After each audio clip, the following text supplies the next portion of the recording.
A little more than a year ago, Chad seemed to be moving in the same direction as Burkina Faso, Mali, and Niger. French troops were leaving. Old military agreements were being cancelled. Across the Sahel, many people believed a new era of sovereignty was beginning. At the time, Chad's decision to end its defense cooperation agreement with France was seen as a major political statement. The government presented the move as a way to strengthen national independence and redefine foreign partnerships according to Chad's own priorities. Soon afterward, French military facilities were handed over, and the remaining French forces left the country. For many observers, Chad appeared to be joining a growing regional movement that was questioning decades of foreign influence in African security affairs. Some even speculated that Chad could eventually move closer to the Alliance of Sahel States, the bloc formed by Burkina Faso, Mali, and Niger. But today, the political landscape looks far more complicated. Recent meetings between President Mahamat Idriss Déby and French President Emmanuel Macron have reignited debate about the future direction of Chad's foreign policy. Official statements describe a renewed partnership focused on economic cooperation, investment, cultural exchange, and mutual respect. Yet reports from parts of the French media suggest that security cooperation may also be quietly returning to the relationship. While no public military agreement has been announced, discussions about intelligence sharing, training, and strategic coordination have fueled speculation across the region. This development raises an important question. Why is Chad rebuilding ties with France at a time when the Alliance of Sahel States is becoming more visible and more influential? To answer that question, we must first understand something important. Chad is not just another country in the Sahel. Chad is one of the most strategically important locations on the entire regional map. Chad occupies a position on the map that few countries in Africa can match. To its west lies Niger. To its east stands Sudan. To its north stretches Libya. To the southwest sits the Lake Chad Basin, one of the most sensitive security zones on the continent. This geography alone explains why major powers have always paid close attention to N'Djamena. Many people look at Chad and see a landlocked country facing security challenges. Strategic planners see something very different. They see a crossroads connecting North Africa, Central Africa, and the Sahel. They see a country that can influence trade routes, military movements, intelligence operations, and regional stability all at the same time. This is why Chad has long played an important role in regional security operations. For decades, Chadian forces were considered among the most experienced fighting forces in the Sahel. Their troops participated in missions against insurgent groups and helped secure areas where neighboring countries struggled to maintain control. When France maintained military bases in Chad, those installations provided more than physical presence. They offered observation points, logistical support networks, intelligence capabilities, and rapid access to multiple regions. Even after the withdrawal of French troops, Chad did not lose its strategic value. In fact, its importance may have increased. Today, the question is not whether Chad matters. The question is, who will have influence there? Any country seeking to shape events in Niger, monitor developments in Sudan, or maintain awareness of activity in southern Libya understands the importance of Chad's location. That is why recent diplomatic contacts between Paris and N'Djamena are attracting attention far beyond Chad's borders. If relations continue to deepen, the effects could be felt across the entire Sahel. For supporters of the Alliance of Sahel States, this possibility raises concerns because geography has always been one of the most powerful tools in international politics, and few locations are more strategically positioned than Chad. If Chad represents the gateway, then the next question becomes obvious. Gateway to what? To answer that question, we must look north toward one of the least discussed but most strategically important regions in Africa, the vast desert territory of southern Libya. This area, particularly the Fezzan region, has long been difficult for any government to fully control. Its enormous distances, sparse population, and complex network of desert routes have made it a corridor for trade, migration, armed groups, and military movements for decades.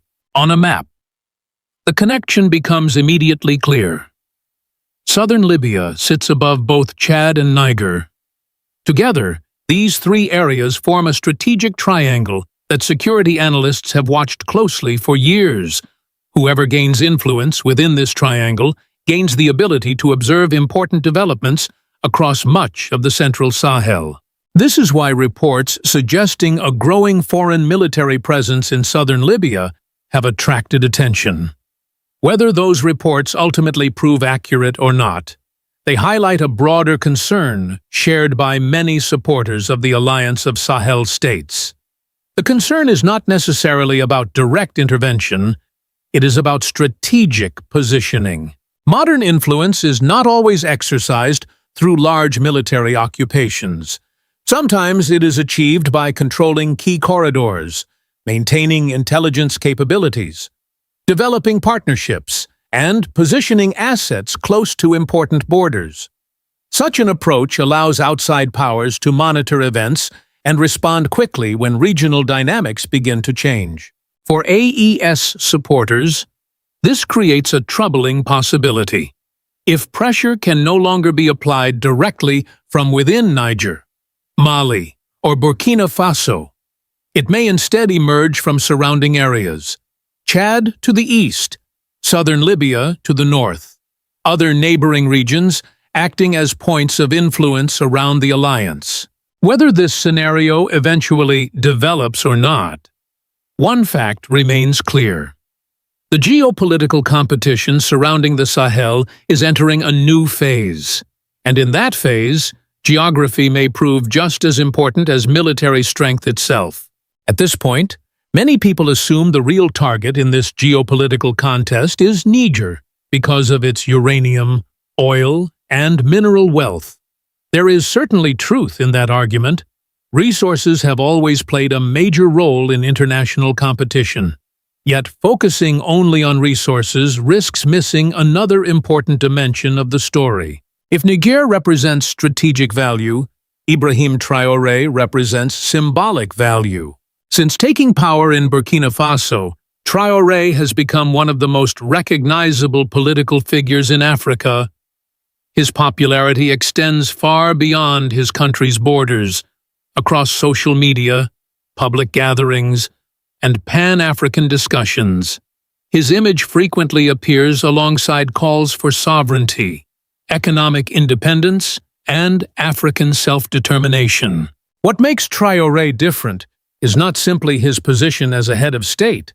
It is the message he consistently promotes. He speaks about controlling national resources, strengthening domestic agriculture, reducing dependence on foreign assistance, and ensuring that the wealth of African countries benefits African citizens first. For many supporters, these ideas represent a long-overdue correction to a system that allowed resource-rich nations to remain economically fragile.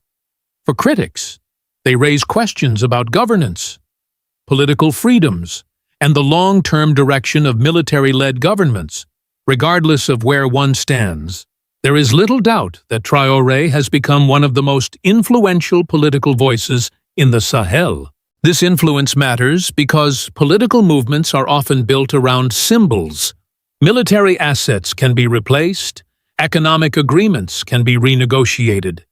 But powerful symbols are harder to contain. They inspire people beyond borders and encourage others to imagine alternative futures. That is why some analysts argue that Burkina Faso occupies a unique place within the Alliance of Sahel States. Mali provides experience. Niger provides strategic resources. But Burkina Faso provides a powerful narrative centered on sovereignty and self-reliance. If that narrative continues to spread across the continent, its impact could reach far beyond the borders of the Sahel itself. The rise of the Alliance of Sahel States has changed the political conversation across West Africa. What began as cooperation among Burkina Faso, Mali, and Niger has gradually evolved into something much larger. The alliance is no longer discussed only as a security arrangement. Increasingly, it is viewed as a political and economic project designed to reshape regional relationships. For decades, many African countries relied heavily on external partners for security, financial support, and development assistance. The leaders of AES argue that this model created long-term dependence while delivering limited improvements in living standards. Their answer has been to pursue greater self-reliance and closer cooperation among neighboring states. One of the most significant changes involves resources. Niger possesses important uranium reserves. Mali is one of Africa's major gold producers. Burkina Faso also holds substantial gold resources. Together, these assets give the alliance considerable economic potential if managed effectively. Beyond natural resources, AES leaders have promoted deeper cooperation in security matters. They have discussed coordinated military efforts, greater intelligence sharing, and stronger border management. The goal is to reduce reliance on external military actors while improving regional stability through local solutions. Supporters believe this approach offers a new path forward. They argue that countries facing similar security and economic challenges should work together rather than depend primarily on outside powers. Critics, however, question whether the alliance can overcome financial pressures, security threats, and diplomatic isolation. Regardless of which perspective proves correct, one fact is difficult to ignore. AES has introduced a new idea into regional politics. The idea that countries in the Sahel can attempt to solve their own problems through collective action and shared interests. This is one reason developments in Chad attract such close attention. If a new strategic balance is emerging in the Sahel, every major relationship matters, every alliance matters, and every shift in influence has the potential to affect the future direction of the region. The growing influence of the Alliance of Sahel States has generated strong reactions from Western governments, media organizations, and policy institutions. Much of the criticism focuses on three major concerns: democracy, human rights, and the expanding relationships between AES members and countries such as Russia, China, and Turkey. Critics argue that military-led governments should move more quickly toward civilian rule. They also express concern about restrictions on political opposition and media activity. These concerns should not be dismissed entirely. Questions about governance, accountability, and political participation are important in every society. However, many citizens within the Sahel view the situation differently. They point out that years of foreign-backed security arrangements did not eliminate terrorism, improve living standards, or stop economic dependence. From their perspective, sovereignty is not simply a political slogan, it is a practical necessity. This difference in perspective explains why debates about AES are often so polarized. One side focuses on democratic procedures and institutional standards. The other focuses on security, independence, and control over national resources. The reality may lie somewhere between these positions. The countries of the Sahel face legitimate security threats and have the right to choose their own international partners. At the same time, long-term stability will require transparent institutions, accountable leadership, and economic progress that benefits ordinary citizens. Somehow, as the region continues to change, the most important question may not be whether AES chooses East or West. The more important question is whether its policies ultimately improve the lives of the people it claims to represent. So, where does all of this leave the Sahel? The answer is far from simple. Chad has every right to pursue partnerships that serve its national interests. France has every right to seek relationships that protect its strategic position. Yet the timing of these developments naturally raises questions because they are unfolding at a moment when the Alliance of Sahel States is attempting to build a different future for the region. If Chad becomes a new point of influence for outside powers, the consequences will extend far beyond its borders. Niger will watch closely, Mali will watch closely, and Burkina Faso will certainly watch closely. Because in many ways, this story is no longer just about military bases, diplomatic visits, or security agreements. It is about competing visions for Africa's future. One vision emphasizes established partnerships and existing structures. The other emphasizes sovereignty, self-reliance, and greater control over national resources. That is why Ibrahim Traore occupies such an important place in this debate. Whether people support him or oppose him, his message has resonated across much of the continent.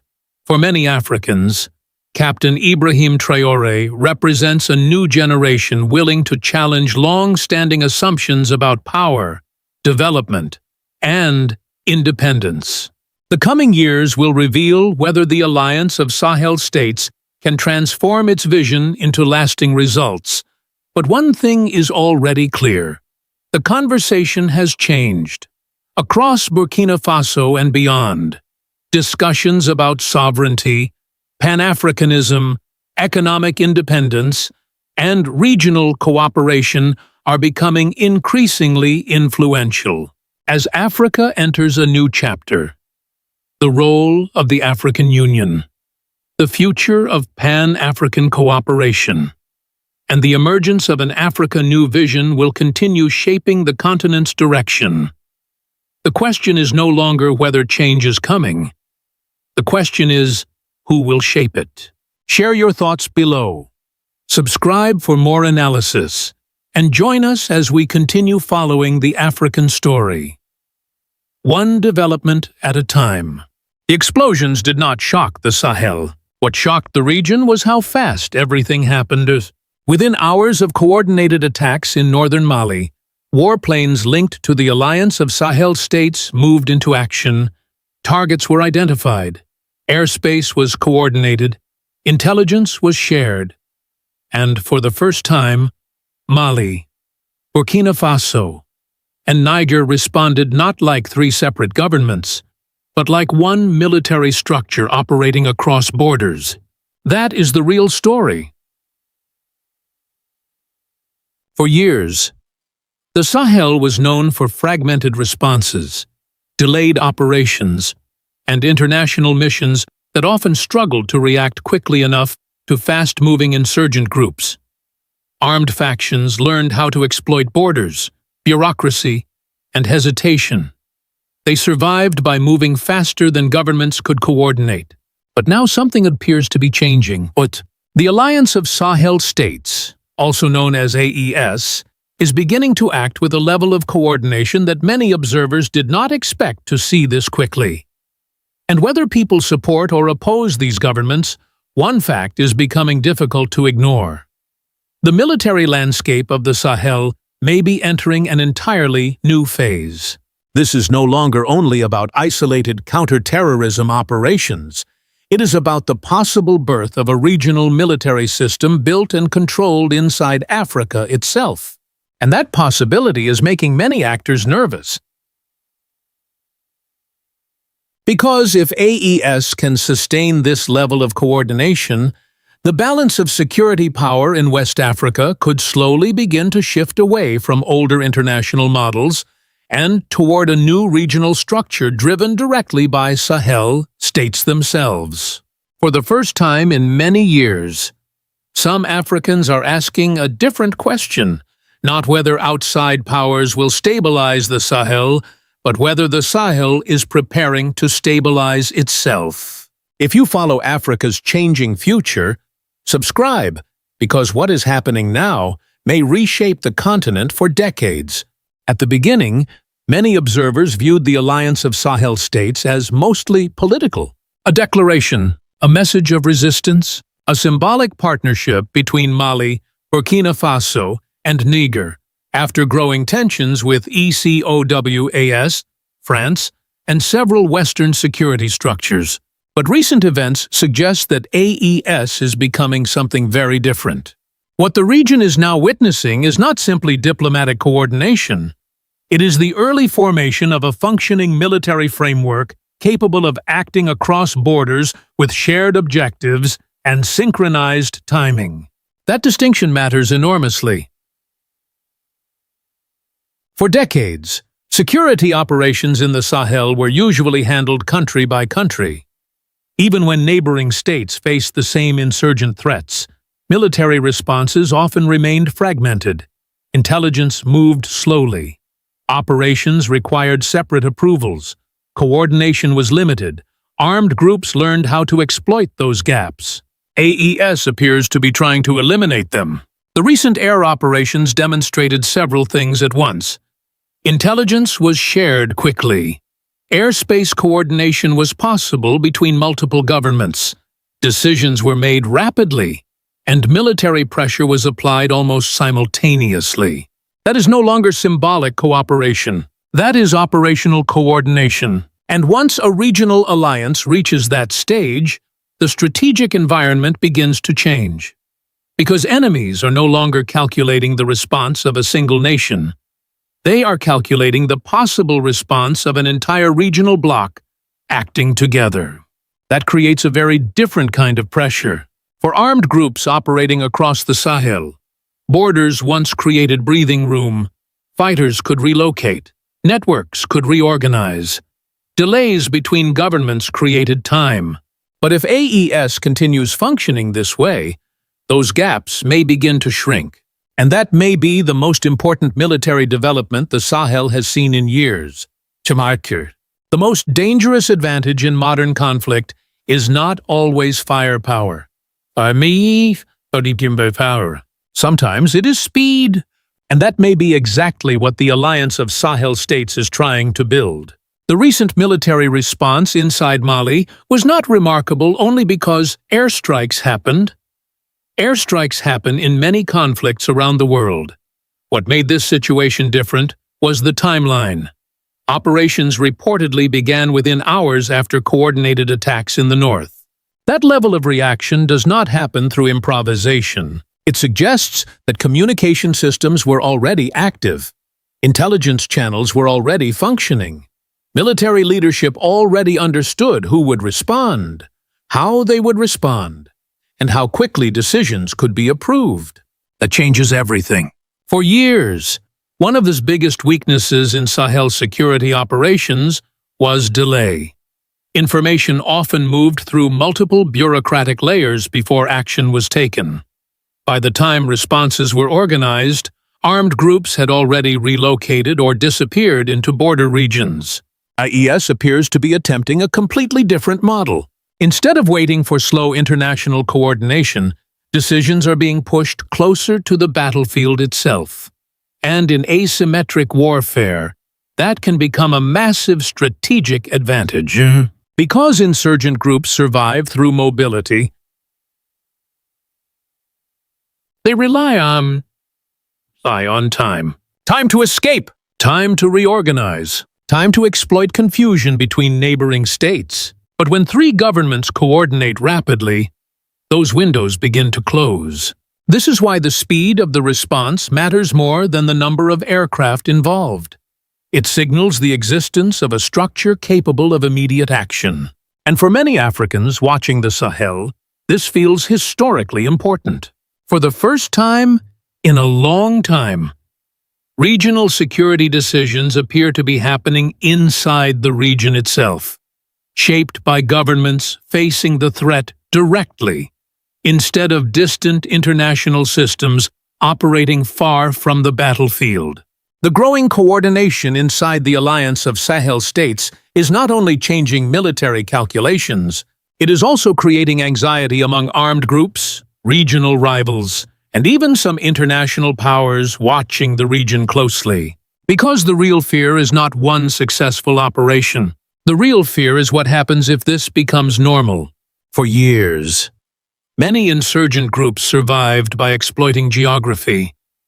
Borders across the Sahel were often difficult to control. Fighters could move between remote regions, reorganize networks, and avoid concentrated military pressure by crossing from one national territory into another. That environment created flexibility.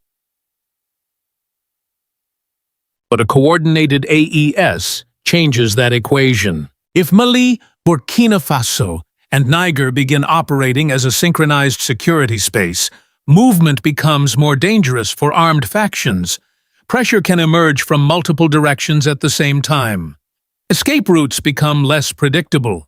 Delays become shorter, and uncertainty begins to grow for groups that once relied on fragmented government responses.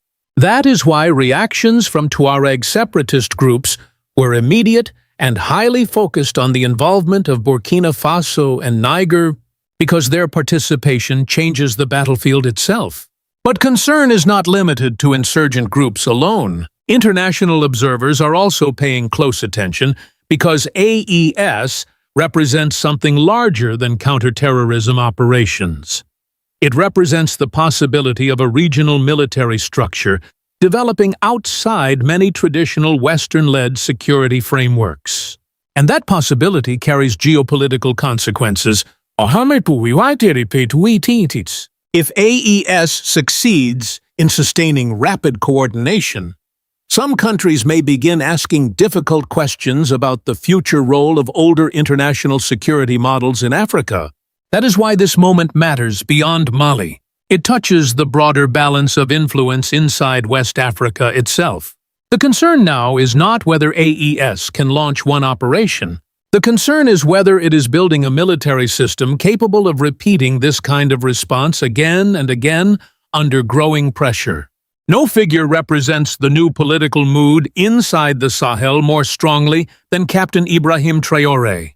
To many supporters across Africa, he symbolizes a generation that no longer wants the continent's security future designed somewhere else. His speeches, public image, and political messaging consistently focus on sovereignty, self-reliance, and the idea that African nations must develop the ability to defend themselves without permanent dependence on outside powers. That message connects deeply inside the Sahel. Because for many people in Mali, Burkina Faso, and Niger, years of international military involvement did not bring the level of stability they had hoped for. Violence expanded. Armed groups adapted. Entire communities continued to live under insecurity. As frustration grew, leaders like Ibrahim Traore began presenting a different vision. A vision where African states cooperate directly with one another, share intelligence, coordinate military action, and respond to threats using structures controlled inside the region itself. That is one reason the Alliance of Sahel States carries emotional weight far beyond military strategy. To supporters, AES is not simply a security pact. It represents dignity, independence, and the belief that African nations should have the power to make urgent security decisions without waiting for approval from distant capitals. This is also why Pan-Africanism has become closely connected to the image of AES. Many young Africans now see the alliance as proof that regional cooperation can move beyond speeches and become operational reality. But there is also an important counter-argument. Symbols alone cannot stabilize a region. Strong speeches cannot replace logistics, training, intelligence networks, or economic resilience. If security conditions fail to improve over time, public enthusiasm could face serious pressure. And that may become the greatest challenge facing Ibrahim Traore and the broader AES project. Inspiration can unite people, but only long-term results can transform a powerful symbol into lasting history. The rise of the Alliance of Sahel States has triggered mixed reactions far beyond West Africa. Supporters describe AES as a necessary step toward African security independence. Critics, especially in parts of the Western political and media landscape, see something far more concerning. One major criticism focuses on military rule. Western governments and international organizations have repeatedly warned that prolonged military leadership could weaken democratic institutions inside Mali, Burkina Faso, and Niger. Others fear that intensified regional military operations could increase instability or create new humanitarian risks if conflicts continue expanding across borders. There is also a strategic concern beneath the political language. For decades, security policy in the Sahel involved heavy international influence through military partnerships, intelligence support, and foreign deployments. But AES is attempting to build a regional security system that answers primarily to Sahel governments themselves. And that shift could gradually reduce outside influence in one of Africa's most strategically important regions. However, many people inside the Sahel present a different argument. They point out that despite years of international operations, insecurity continued spreading across large parts of the region. Armed groups became more organized, civilian displacement increased, and public frustration slowly grew. For many citizens, AES did not emerge because people rejected cooperation with the outside world. It emerged because confidence in older security models had weakened. That distinction is important. This is not simply a military disagreement between Africa and the West. It is also a debate about who should control security decisions inside African territories.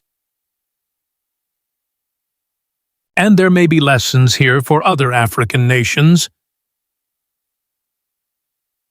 The first lesson is that regional cooperation matters. Armed groups move across borders, so intelligence and military coordination may also need to cross borders. The second lesson is that speed matters as much as weapons. Delayed decisions can become strategic weaknesses. But there is also a final lesson. Sovereignty cannot survive on emotion alone. Any nation seeking true security independence must still build strong institutions, logistics, communication systems, and long-term economic stability. Whether the Alliance of Sahel States succeeds or fails will not be decided by one operation. History is shaped by repetition. Right now, AES has demonstrated something important.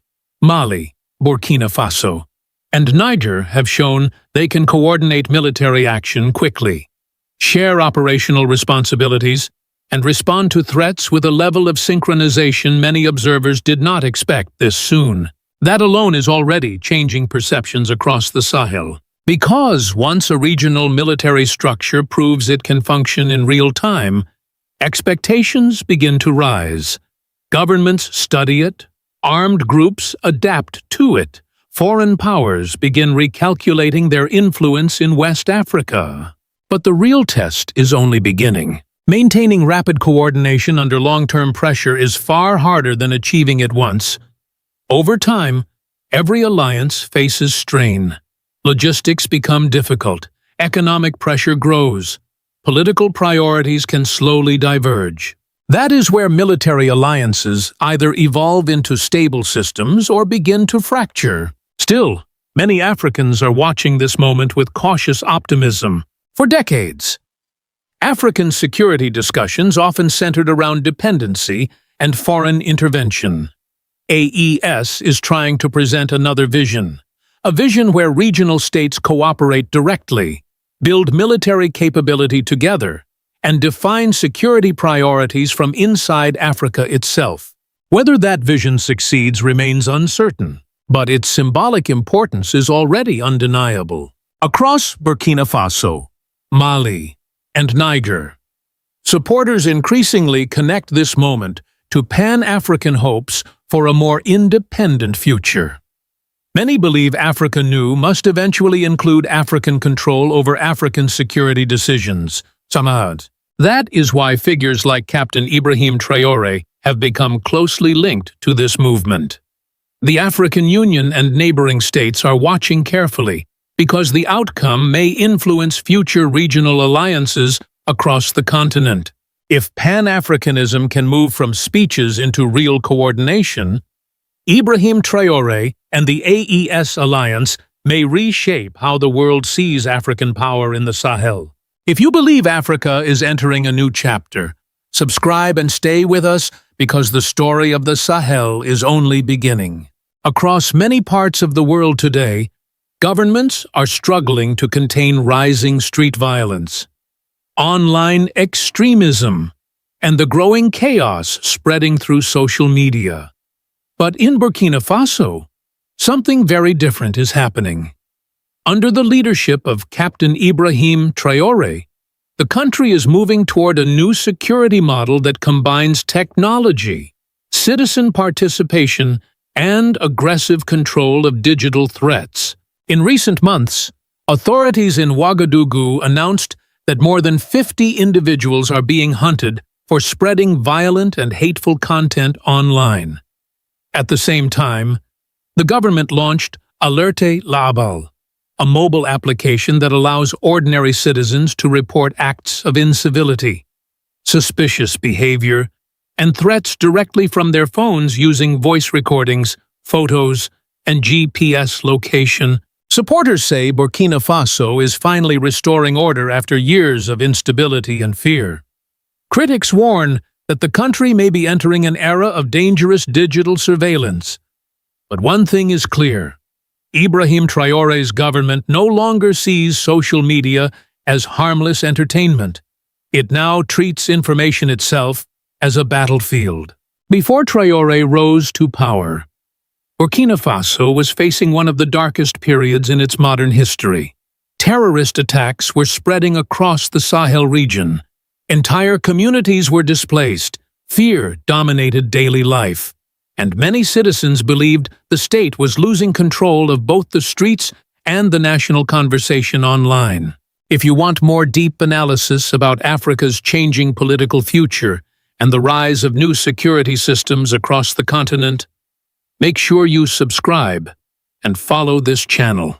As violence expanded across the Sahel, many people inside Burkina Faso began to feel abandoned by the political system that existed before Ibrahim Traore. Villages were attacked repeatedly, military convoys were ambushed, schools closed in several regions, and millions of citizens lived under constant uncertainty. For many families, daily survival became more important than politics. At the same time, another crisis was spreading quietly through smartphones and social media platforms. False rumors, manipulated videos, ethnic hatred, and calls for violence were circulating rapidly on Facebook, TikTok, and WhatsApp.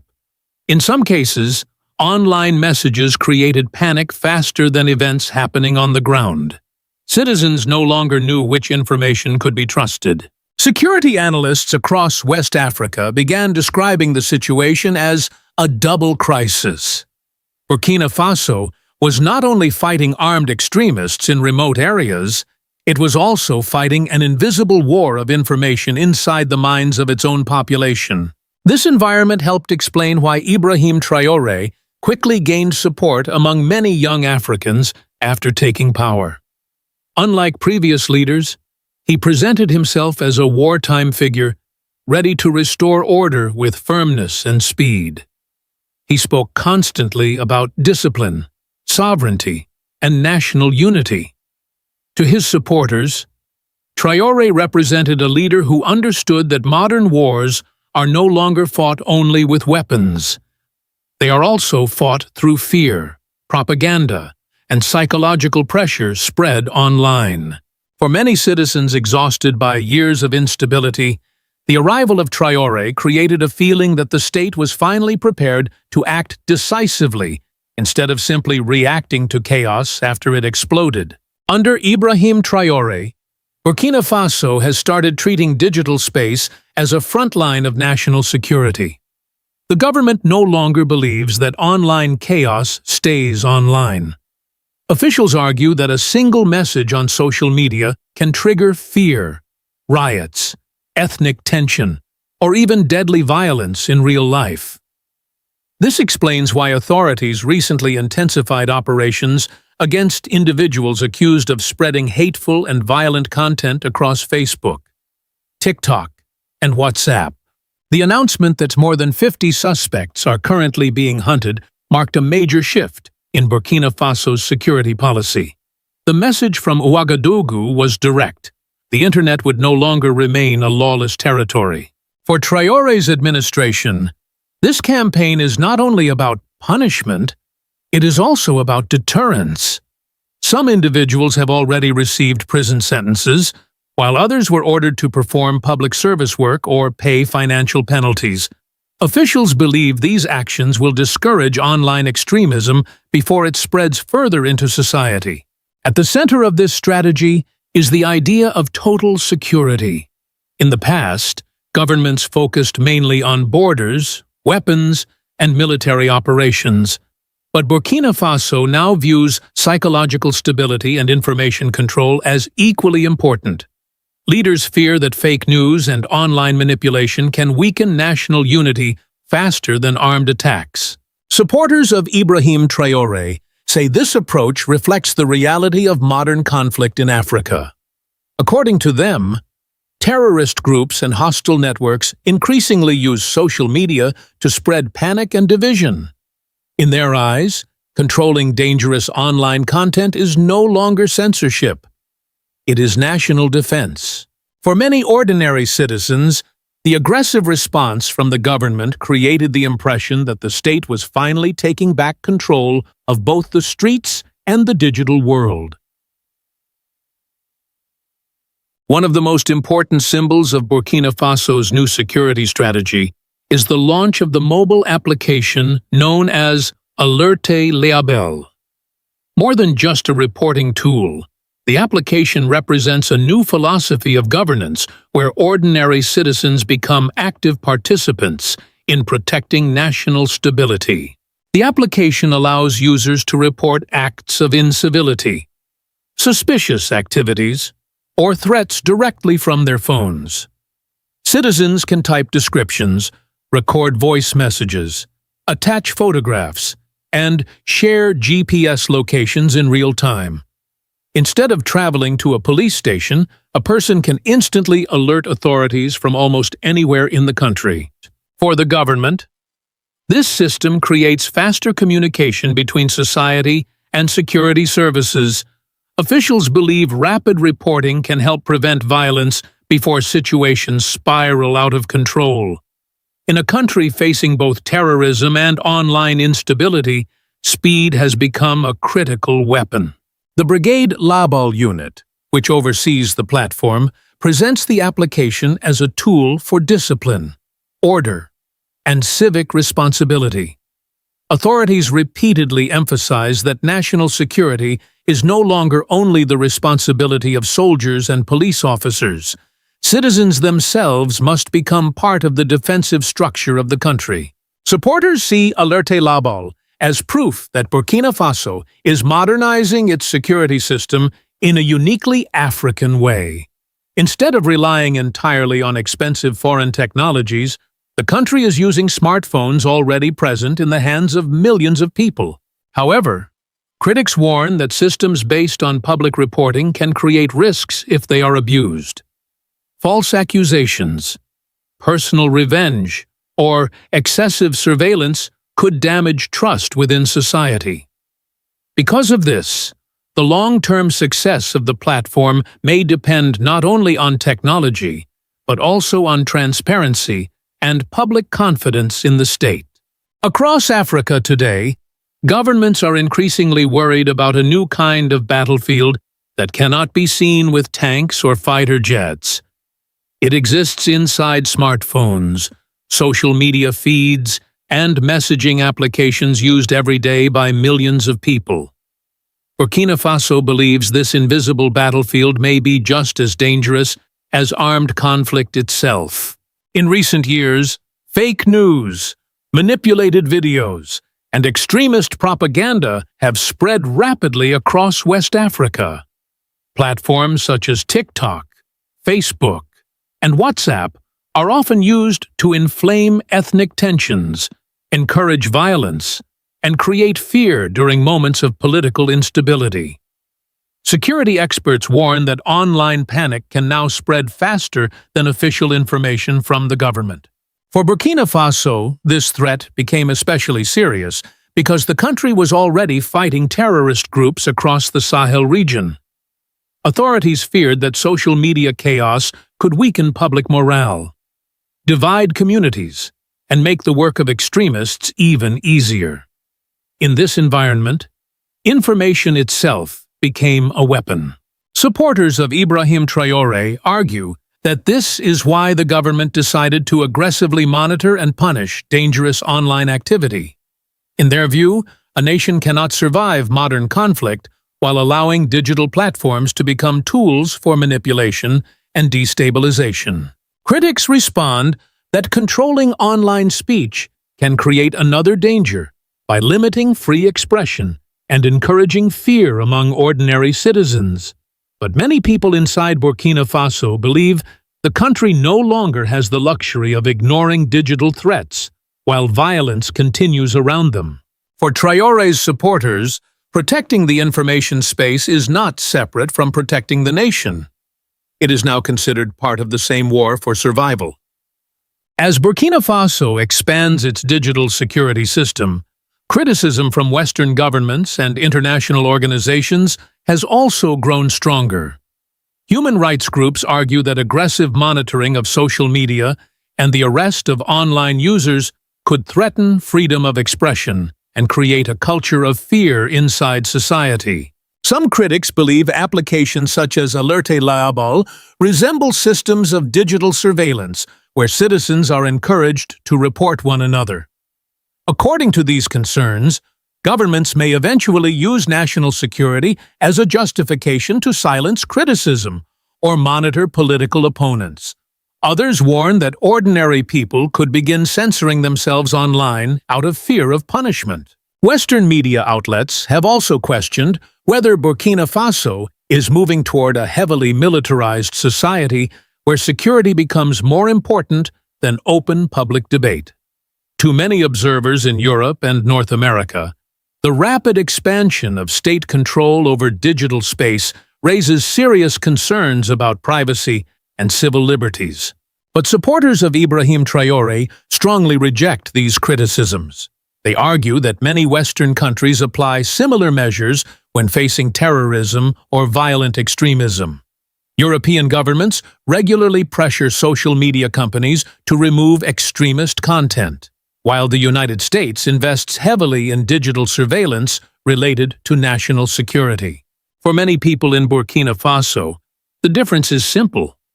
Western countries criticize internet control from a position of stability, while Burkina Faso is fighting for survival in the middle of an active security crisis. Supporters believe the nation cannot afford unlimited online chaos, while armed violence and extremist propaganda continue spreading across the region. This debate ultimately raises a difficult question for modern Africa. Where should the line be drawn between protecting freedom and protecting national survival? The answer may shape the future of digital governance across the continent for many years to come. Burkina Faso is now becoming one of the most closely watched political experiments in modern Africa. While many nations continue struggling with insecurity, online extremism, and social fragmentation, Ibrahim Traore's government is attempting to build a completely different model based on discipline, technology, and citizen participation. Unlike traditional security systems that depend only on police forces and military patrols, Burkina Faso is creating a structure where ordinary people are expected to play an active role in protecting national stability.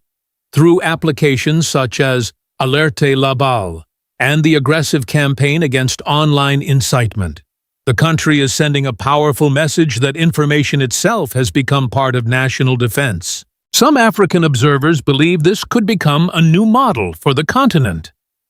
Rwanda strengthened public order through discipline and centralized governance. Mali and Niger intensified military responses against insecurity. But Burkina Faso appears to be combining digital monitoring, civic responsibility, and Pan-African political identity into a single strategy. This transformation has also increased Ibrahim Traore's popularity among many young Africans who see him as a symbol of sovereignty and resistance against foreign pressure. Across social media platforms, supporters describe him as part of an African new generation of leadership that prioritizes national survival over international approval. Still, the future remains uncertain. A system built around security can strengthen a nation, but it can also create fear if power becomes too concentrated. The real challenge for Burkina Faso will be maintaining trust between the state and its people, while continuing to fight terrorism and information warfare at the same time. Whether admired or criticized, Captain Ibrahim Traore has already changed the political conversation across the continent. From Burkina Faso to the wider African Union, debates about digital sovereignty, Pan-Africanism, and the future of African security are growing louder every day. If you want to continue following the rise of Ibrahim Traore and the changing future of Pan-African politics, make sure you subscribe and stay connected with this channel. For decades, Burkina Faso watched billions of dollars in gold leave its soil, while much of the country remained trapped in poverty. Foreign mining corporations controlled the richest gold fields, exported enormous profits overseas, and left behind a nation still struggling with weak infrastructure, unemployment, and insecurity. It was one of Africa's most painful contradictions, a country rich in natural wealth, yet unable to fully benefit from it. Now, that system is being challenged by one man who has become one of the most controversial and talked about leaders in Africa today. Captain Ibrahim Traore is attempting something many previous governments never seriously tried. He wants Burkina Faso's gold to serve Burkina Faso first. Under Traore's military administration, the government has expanded state ownership in strategic mines, tightened mining laws, increased local control, and pushed foreign companies out of positions they dominated for decades. Supporters call it an economic revolution. Critics call it dangerous resource nationalism. But whether the world likes it or not, Burkina Faso is rewriting the rules of who controls African wealth. At the same time, the country remains locked in a brutal conflict against armed extremist groups across the Sahel. For Traore, gold is no longer just an export commodity. It has become a weapon of economic survival and national sovereignty. And what is happening in Burkina Faso may not stay in Burkina Faso. Across Africa, more governments are beginning to ask the same question. Who should truly benefit from Africa's resources? If you want to understand where Africa's future may be heading next, this is a story you cannot afford to ignore. Before Ibrahim Traore came to power, Burkina Faso's gold industry was dominated by foreign corporations for decades. International mining companies from Canada, Australia, and Europe controlled some of the country's most productive gold mines, while billions of dollars in profits flowed out of the nation every year. Meanwhile, many communities living near the mines still struggled with poverty, poor roads, weak healthcare systems, and limited economic opportunity. To many people inside Burkina Faso, it created a painful reality. The country was rich underground, but poor above it. Gold eventually became Burkina Faso's largest export. Yet, despite producing huge amounts of gold, the average citizen saw very little change in daily life. Foreign firms often handled the extraction, transportation, refining, and export process, while local participation remained limited. In many cases, Burkina Faso received taxes and royalties, but the larger share of long-term profits stayed in foreign hands. This model was defended by international investors, who argued they provided technology, expertise, security, and financing that Burkina Faso could not easily provide on its own. But critics inside Africa increasingly viewed the system differently. Many believed it resembled a modern version of economic dependency, where African nations supplied raw materials while outside powers captured most of the wealth. That frustration slowly grew across the Sahel. In Burkina Faso, people began asking difficult questions. How could a country produce so much gold while millions still lacked electricity and jobs? Why were foreign corporations becoming wealthier while local communities remained underdeveloped? By the time Ibrahim Traore emerged as the country's new military leader, anger toward the old mining system had already become deeply rooted. He did not create the frustration. He inherited it. But unlike previous governments, Traore decided to turn that frustration into political action. For many of his supporters, the battle over gold was no longer only about economics. It was about dignity, sovereignty, and who truly owned Burkina Faso's future. When Ibrahim Traore seized power in 2022, many outside observers focused on the military dimension of his leadership. But inside Burkina Faso, another transformation was beginning to take shape. Traore was preparing to try to challenge the economic structure that had controlled the country's gold industry for decades. His government moved quickly to increase state authority over strategic mining assets. New mining reforms expanded government participation in major gold projects, while local investors gained larger ownership stakes in industrial mines. Reports indicated that 6 of Burkina Faso's 15 active industrial gold mines had shifted into majority Burkinab ownership. 3 of them reportedly came under direct state control. That change was historic. Before Traore's administration, only 1 industrial gold mine in the country had been controlled by a local company. In just a few years, the balance of power inside Burkina Faso's mining sector began to shift dramatically away from foreign corporations. Traore framed the issue in simple but powerful language. Burkina Faso's gold, he argued, should first benefit Burkina Faso's people. That message resonated deeply across a population exhausted by insecurity, poverty, and decades of economic frustration. Supporters viewed the reforms as the beginning of a new era of economic sovereignty. To them, Traore was not simply changing mining contracts. He was attempting to dismantle an entire system that allowed African resources to enrich outside powers, while local populations remained dependent and vulnerable. The government also tightened mining regulations, increased state participation requirements, and pushed for greater local involvement in production and logistics. Foreign companies began facing stricter oversight and growing political pressure. Critics warned that these moves could scare away investment and weaken confidence in Burkina Faso's economy. But Traore's supporters responded with a different question. If the previous system was truly working, why did one of Africa's most resource-rich nations remain trapped in crisis? For many Burkinabe citizens, the gold industry was no longer just about business. It had become a symbol of national control, pride, and independence. Traore's strategy was never only about taking control of gold mines. The larger goal was to keep more of the gold profits inside Burkina Faso instead of allowing billions of dollars to leave the country every year. To support that vision, the government reportedly began building a state-backed investment structure known as Sinaiji, a name that translates roughly to preparing for tomorrow. The idea behind the project was straightforward but ambitious. When global gold prices rise, the state would save and reinvest part of the profits rather than immediately spending everything on short-term needs. According to government officials, the money could be directed into roads, electricity systems, industrial facilities, and national infrastructure projects. Burkina Faso also hopes to strengthen local manufacturing capacity and reduce dependence on imported goods over time.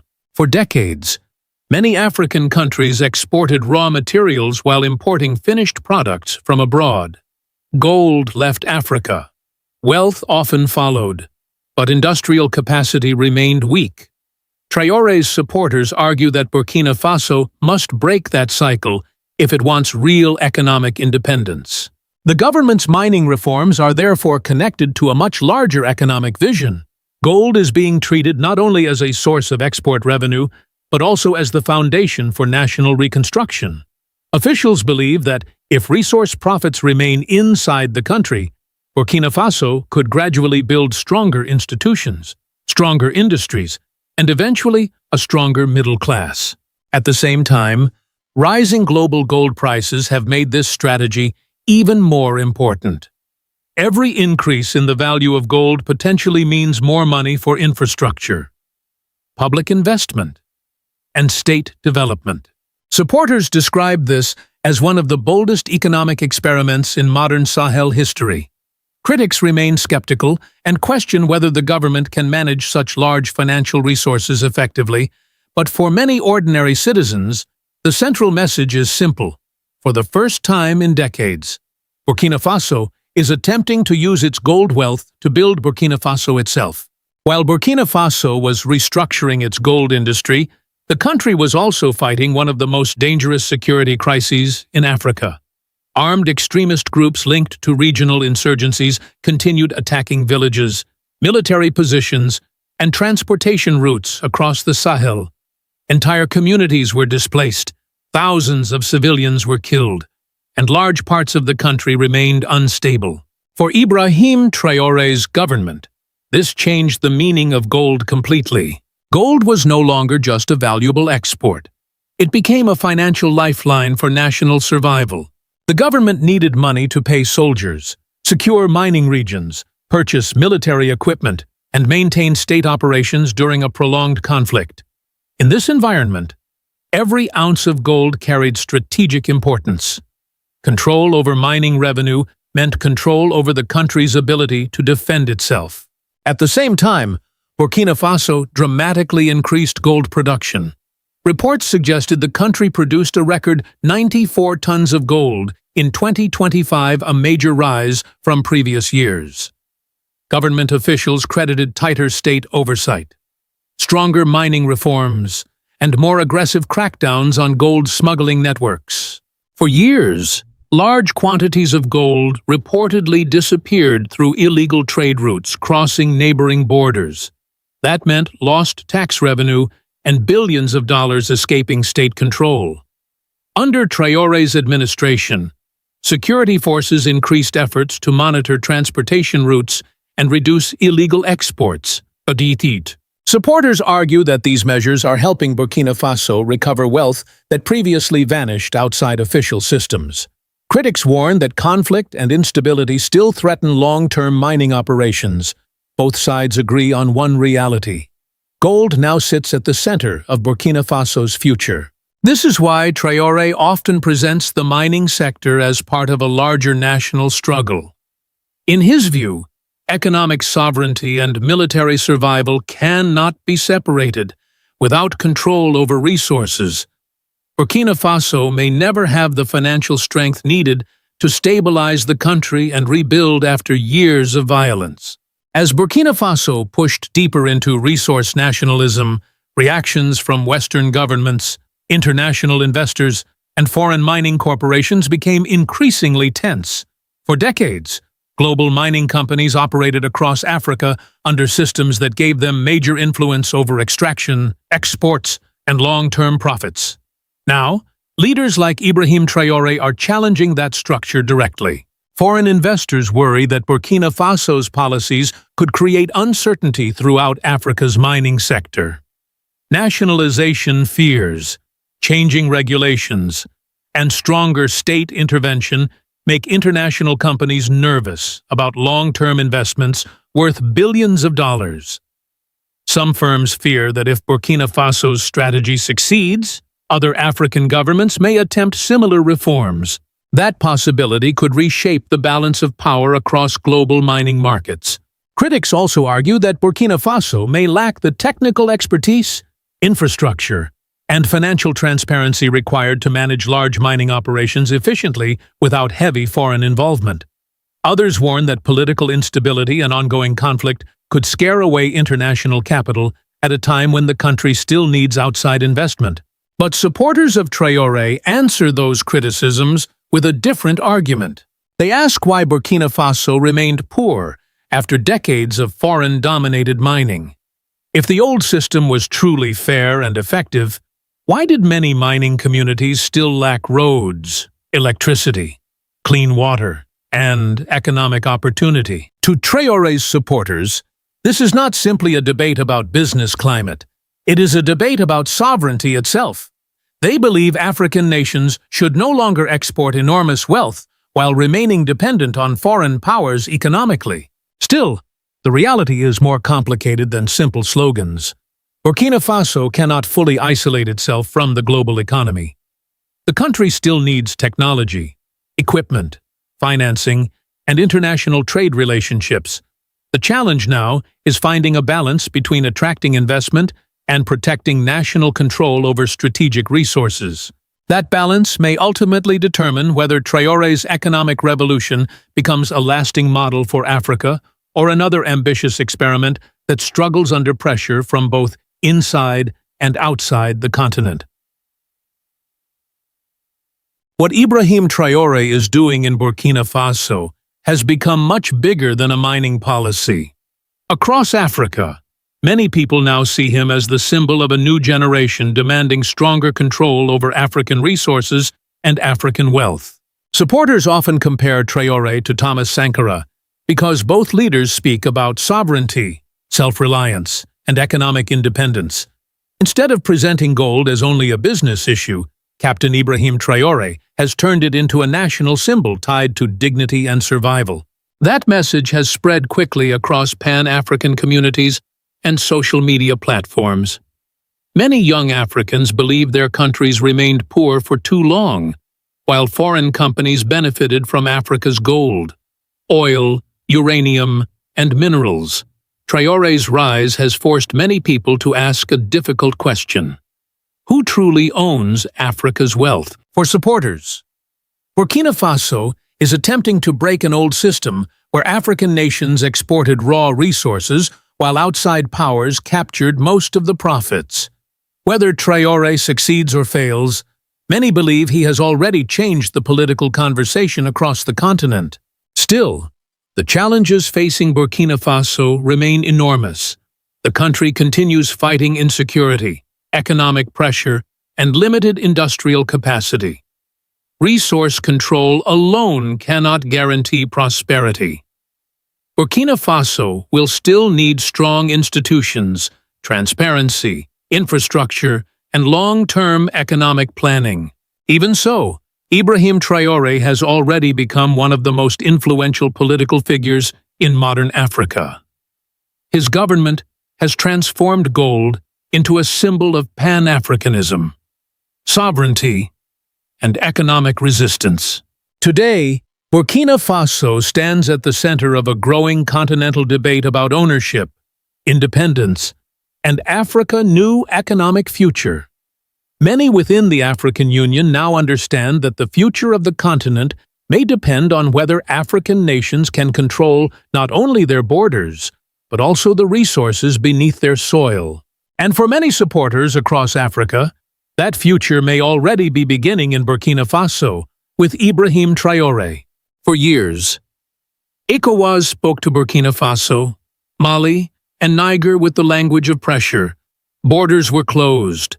Financial sanctions were imposed. Military intervention was openly discussed after the 2023 crisis in Niger. At one point, many people across West Africa believed the region was heading toward a dangerous confrontation between Africans themselves.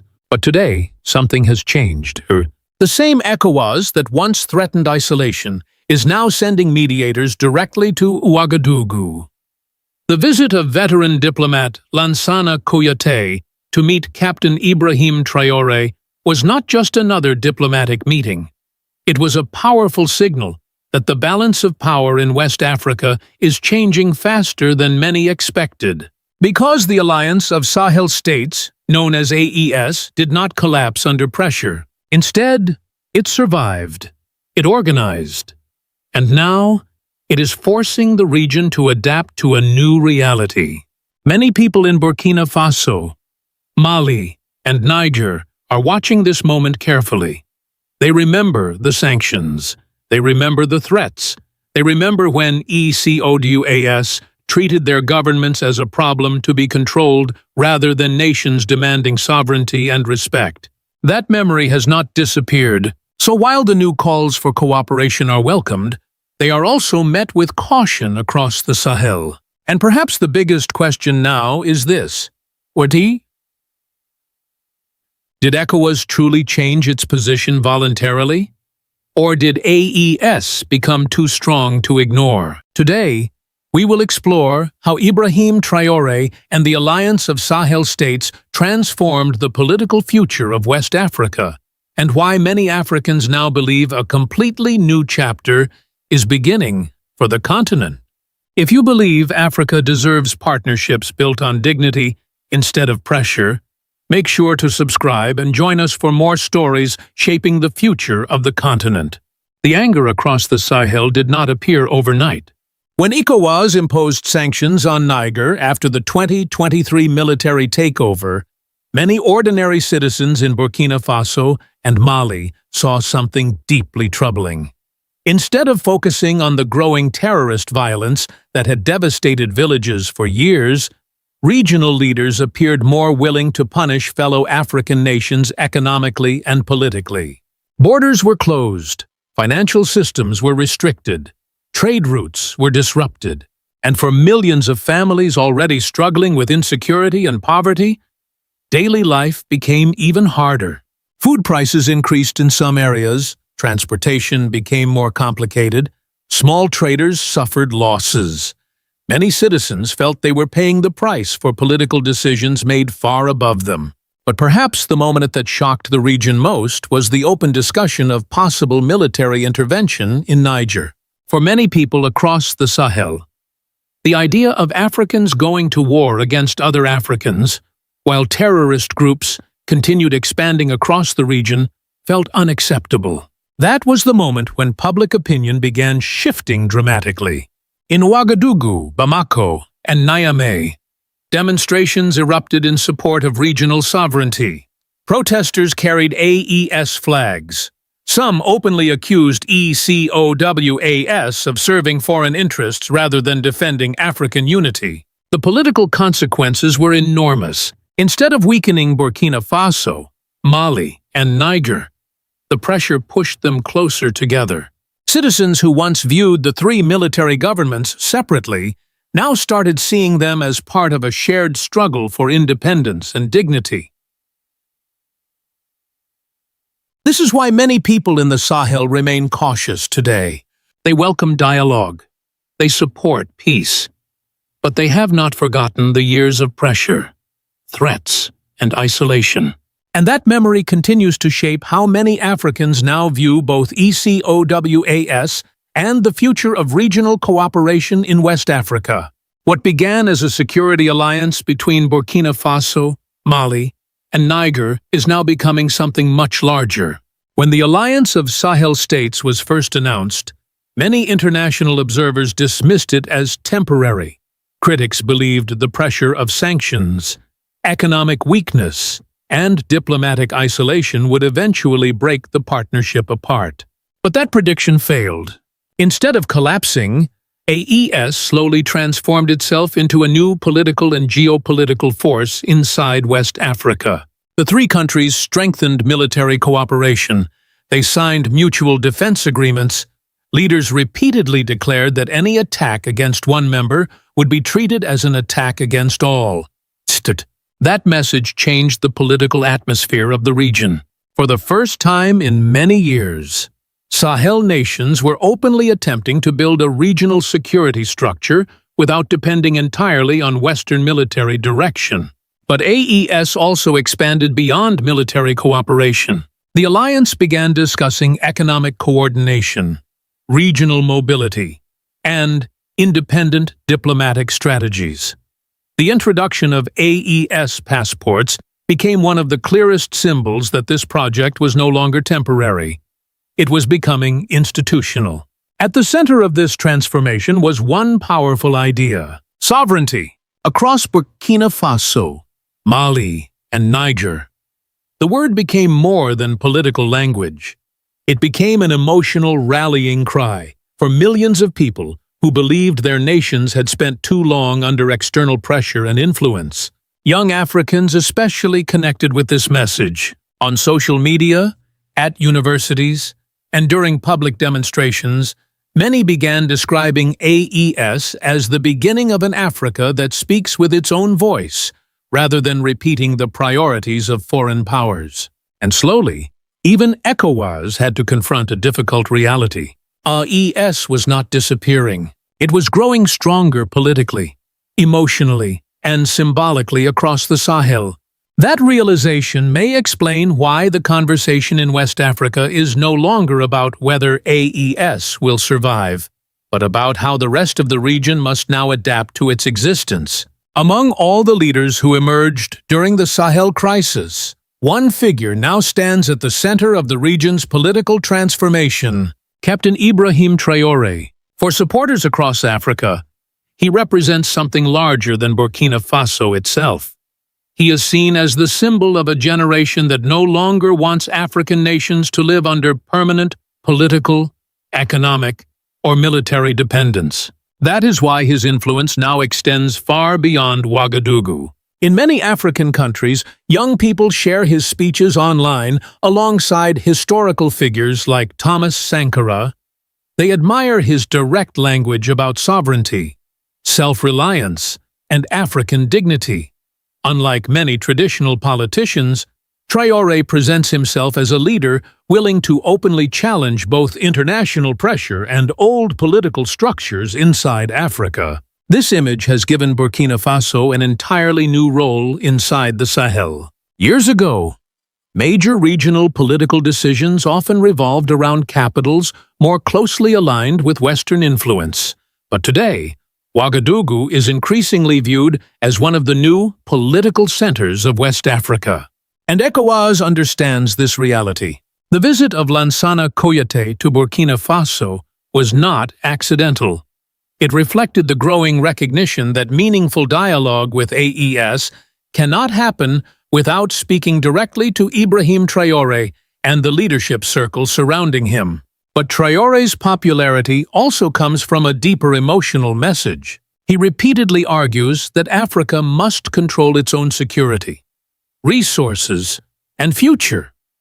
For many citizens frustrated by years of violence and poverty, this message feels honest and powerful. Still, the situation remains complicated.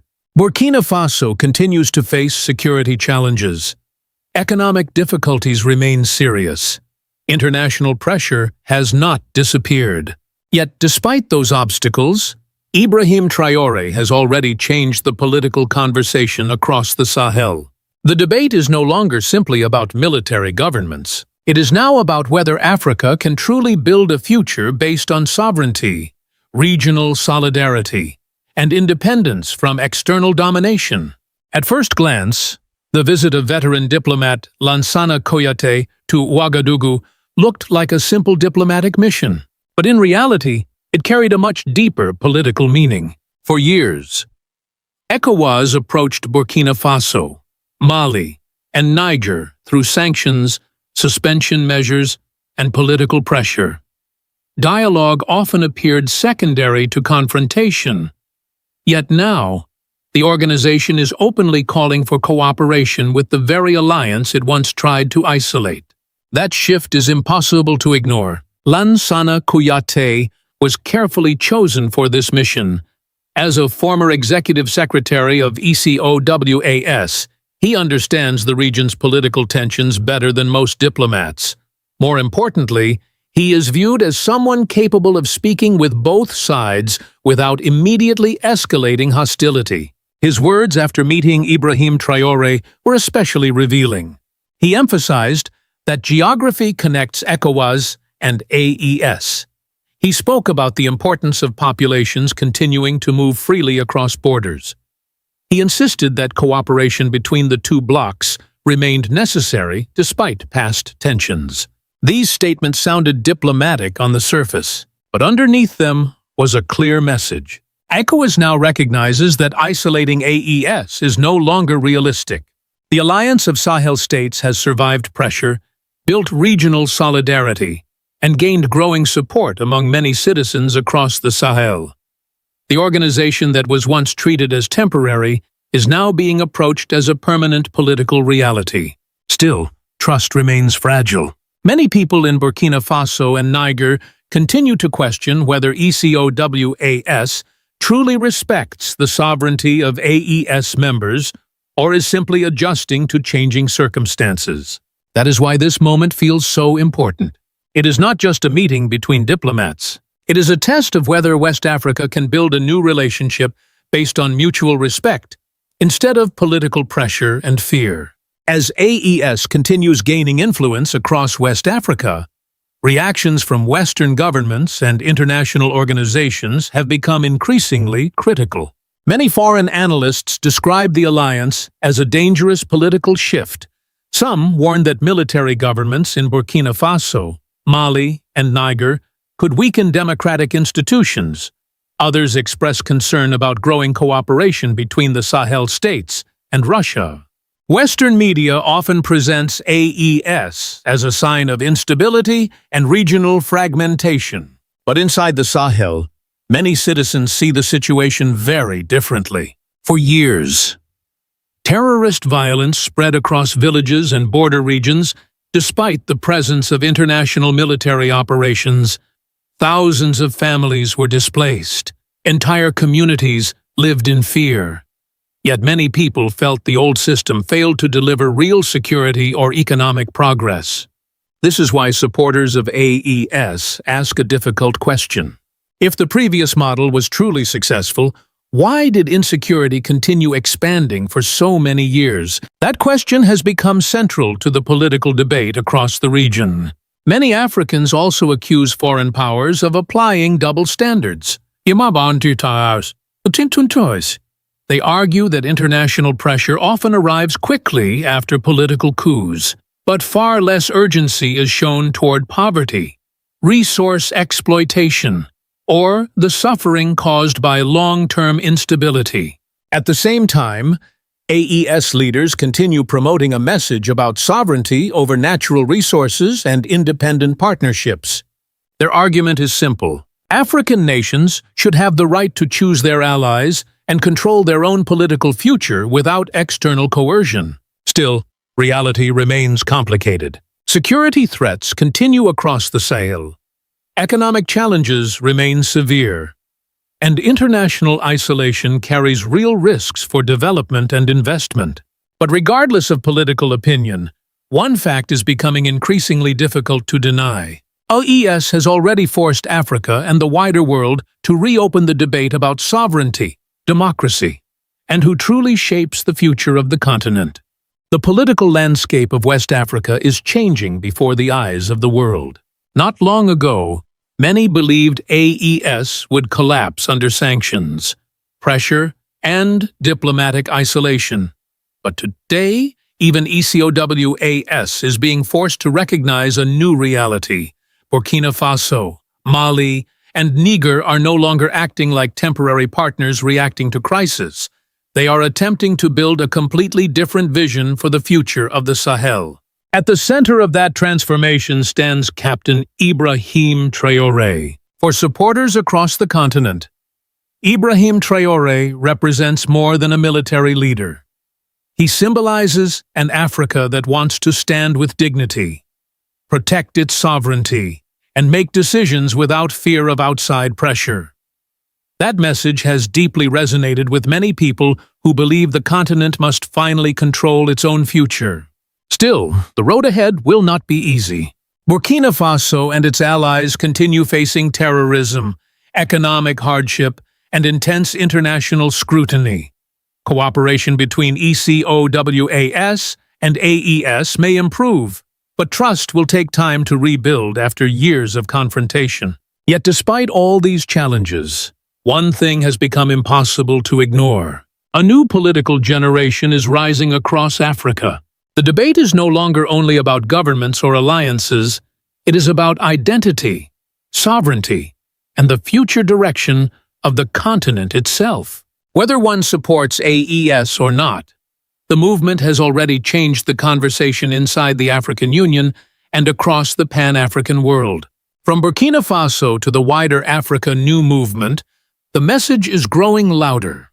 Pan-Africanism cannot survive through pressure and division. It can only survive through mutual respect between African nations. And that may become the lasting political legacy of Captain Ibrahim Traore and this historic moment in West Africa. If you want to continue following the future of Pan-African politics and the transformation of Africa, subscribe now and stay with us for the next story. What China just delivered to Burkina Faso was not simply a donation worth 160 million CFA francs. It may be the beginning of one of the most important agricultural transformations the Sahel region has seen in decades. At first glance, the announcement sounded like another international aid story. China handed over tractors, seeders, fertilizers, threshers, and agricultural equipment to Burkina Faso in a ceremony held in Ouagadougou.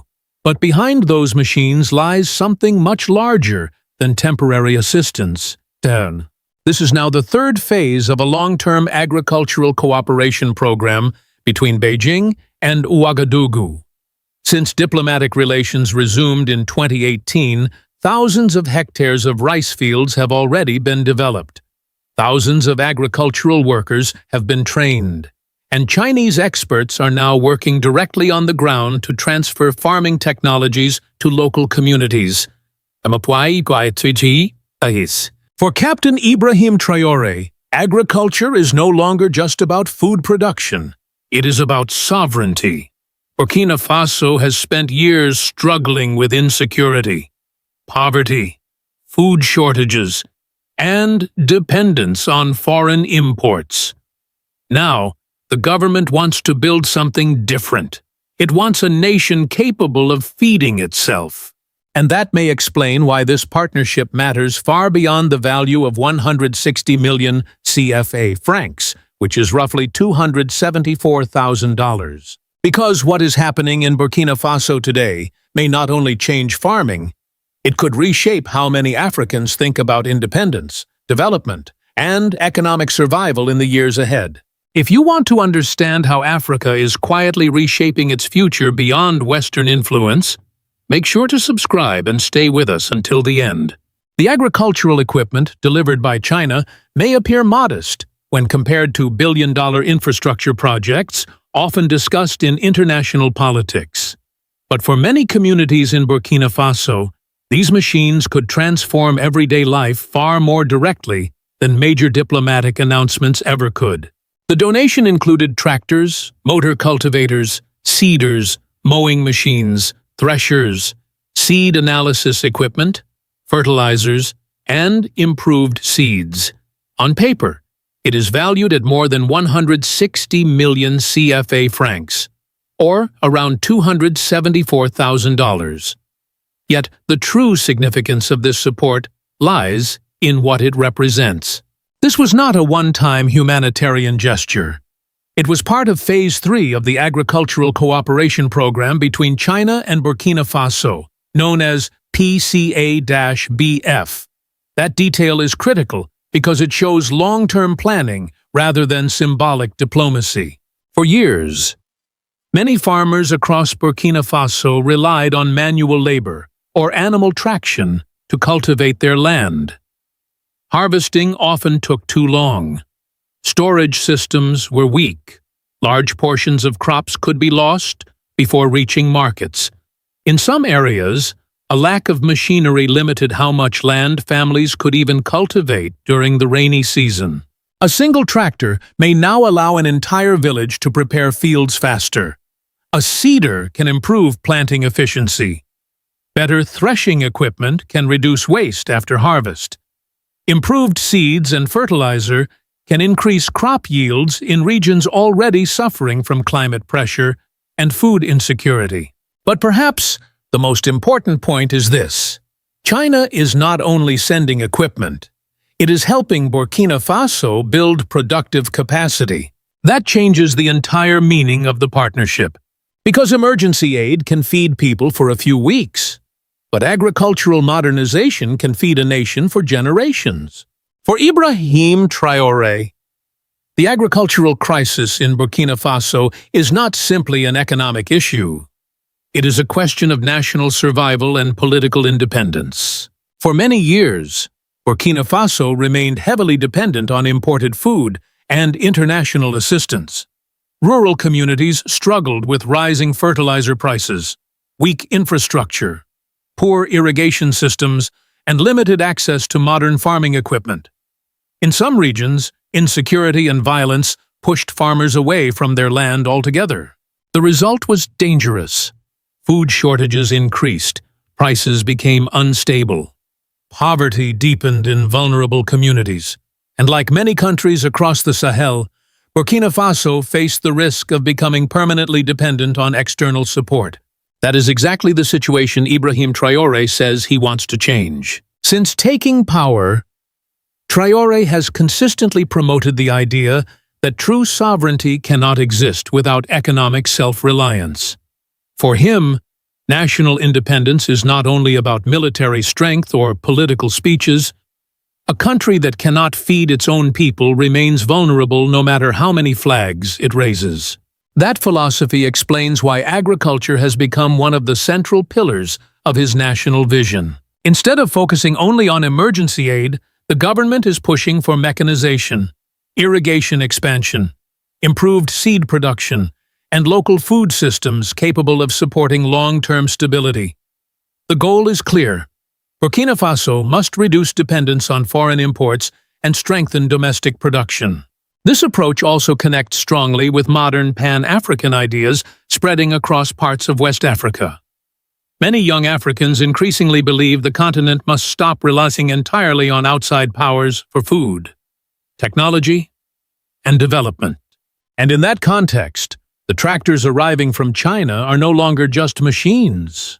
They become symbols of a broader political message, a message that says Africa should not only survive, it should produce, build, and feed itself with dignity. What makes China's involvement in Burkina Faso different from many traditional aid programs is that Beijing is not focusing only on short-term relief. It is building systems designed to increase long-term production. That distinction matters enormously in a region like the Sahel. Since diplomatic relations between Burkina Faso and China resumed in 2018, cooperation has expanded far beyond simple donations. Thousands of hectares of rice fields have been developed with Chinese technical assistance. Nearly 7,500 agricultural workers and technicians have reportedly received training. Chinese specialists are now working directly inside farming communities to transfer production methods and modern agricultural technologies. In 2025 alone, close to 70 Burkinabe agricultural officials and technicians traveled to China for advanced training. They studied food security systems, crop preservation, agricultural processing, cotton cultivation, and Juncao technology, which is used to improve agricultural productivity and livestock support. This approach reflects a very different philosophy from emergency food assistance. Emergency aid may help populations survive temporary crises, but it does not necessarily create self-sufficiency. China appears to be focusing instead on helping Burkina Faso produce more food independently over time. That includes training local experts, modernizing farming methods, improving irrigation systems, and expanding mechanized agriculture. In practical terms, this means Burkina Faso is not only receiving tractors and fertilizer, it is also receiving technical knowledge, operational skills, and production strategies that could continue functioning long after the original equipment is delivered. For many supporters of this partnership, that is the most important aspect. Because teaching a country how to strengthen its own agricultural system may ultimately be more valuable than any short-term financial donation.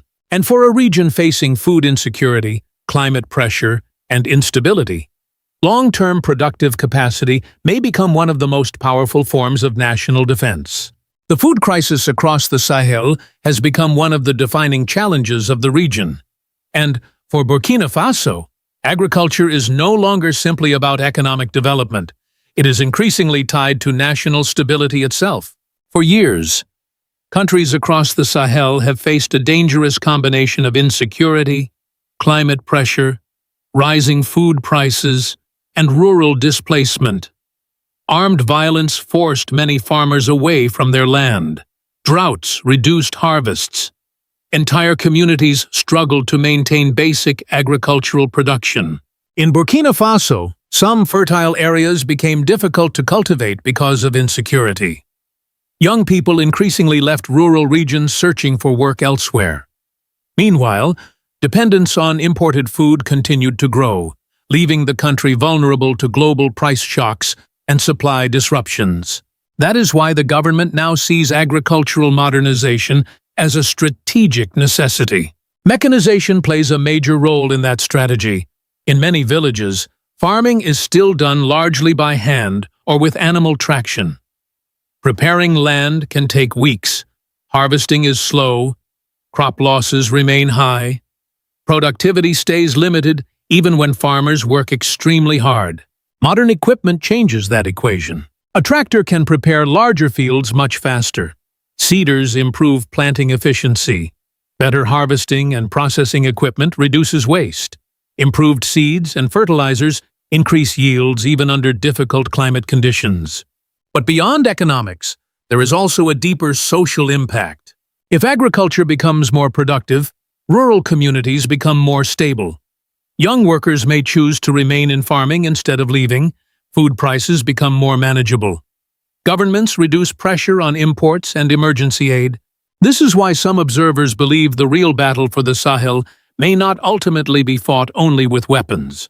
It may also be fought with food production, water systems, agricultural technology, and the ability of nations to feed their own populations under difficult conditions. As China deepens its agricultural partnership with Burkina Faso, reactions from parts of the Western world have become increasingly divided. Some analysts argue that Beijing is not simply helping African agriculture. They believe China is expanding long-term geopolitical influence across the Sahel through infrastructure, technology, and economic partnerships. Critics often claim that African countries could become too dependent on Chinese financing, equipment, or technical systems. Others worry that China's growing presence may weaken Western influence in a region already experiencing major political shifts. But supporters of Burkina Faso's current strategy respond with a simple question. If a partnership helps farmers increase production, creates jobs, expands irrigation, modernizes agriculture, and strengthens food security, why should African nations refuse it? For many ordinary people in Burkina Faso, geopolitical debates matter less than practical results. Farmers want functioning equipment. Communities want stable food supplies. Young people want economic opportunities close to home. And this is where the debate becomes more complicated. Because Burkina Faso is not necessarily trying to replace one foreign influence with another. Instead, country appears to be diversifying its international partnerships at a time when many African governments are searching for alternatives to older dependency models. That trend is becoming increasingly visible across parts of West Africa. Countries are looking for investment, technology transfer, infrastructure, and industrial cooperation, rather than relying entirely on humanitarian assistance. In that environment, China has positioned itself as a partner focused heavily on production and development projects. Whether this strategy will fully succeed remains uncertain, but one thing is already clear. The political conversation in Africa is changing. More nations are asking how they can build stronger internal economies, reduce vulnerability to external pressure, and gain greater control over food, energy, and strategic resources in the decades ahead. What is happening today in Burkina Faso may offer an important lesson not only for the Sahel, but for many African nations searching for a new path toward stability and independence. For decades, large parts of Africa remained trapped in a difficult cycle. Many countries exported raw materials while importing expensive food products. Agricultural systems stayed underdeveloped. Rural communities lacked irrigation, storage infrastructure, modern machinery, and technical support. As a result, food insecurity continued even in regions with enormous farming potential. Burkina Faso now appears to be trying a different model. Instead of relying entirely on emergency assistance, the country is attempting to strengthen local production capacity. That means investing in tractors, seed technology, irrigation systems, agricultural training, and food processing infrastructure. It also means treating agriculture not as a secondary issue, but as one of the foundations of national resilience. This is one reason why the partnership with China has attracted attention across Africa. Supporters believe the long-term objective is not simply to receive aid. The goal is to help Burkina Faso feed itself, stabilize rural communities, create jobs, and reduce dependence on outside powers. Major obstacles still remain. Security problems continue across parts of the country. Climate conditions remain difficult. Agricultural modernization takes time, resources, and political stability. No foreign partnership alone can solve every structural challenge facing the Sahel. But many Africans are watching Burkina Faso closely because they believe something larger may be developing beneath the surface. They see a country trying to reclaim economic direction through production instead of dependency. And that is where the message of Captain Ibrahim Traore connects strongly with modern Pan-African thinking across the continent. For many supporters of Pan-Africanism, sovereignty is not measured only by speeches at the African Union. It is measured by whether a nation can feed its people, support its farmers, develop local industries, and protect national dignity. Perhaps that is why this story matters far beyond 160 million CFA francs. Because the future of Burkina Faso, and perhaps part of the Africa new generation of leadership, may not begin inside presidential palaces. It may begin in the rice fields, irrigation canals, and farming villages where Ibrahim Traore hopes to build a more self-reliant future. If you believe Africa's future will be shaped by production, dignity, and self-reliance, subscribe to the channel and share your thoughts below. The explosions did not shock the Sahel. What shocked the region was how fast everything happened. Within hours of coordinated attacks in northern Mali, warplanes linked to the Alliance of Sahel States moved into action. Targets were identified. Airspace was coordinated. Intelligence was shared. And for the first time, Mali, Burkina Faso, and Niger responded not like three separate governments, but like one military structure operating across borders. That is the real story. For years, the Sahel was known for fragmented responses, delayed operations, and international missions that often struggled to react quickly enough to fast-moving insurgent groups.